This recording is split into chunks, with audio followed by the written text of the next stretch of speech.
Magandang umaga po sa lahat. Nagpalabas po ang LTFRB ng memorandum tungkol po sa paggawa ng content sa mga PUB drivers. So bawal po talagang gumamit ng cellphone kahit nga po mga private drivers.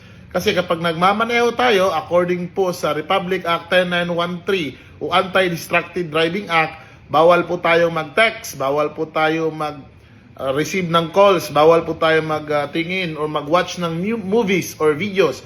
Bawal po tayo mag-scroll sa Facebook, bawal po tayo mag-search sa internet, at bawal din po tayong bumasa ng mga e-books at mag-play o mag-scatter while we are operating motor vehicle or motorcycle. Even nga po sa intersection, kapag nakastop po ang traffic light, bawal po nating pindutin, hawakan ang cellphone.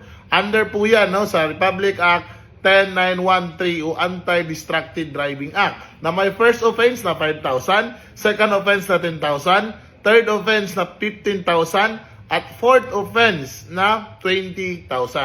Succeeding offense po ay meron po tayong revocation of driver's license.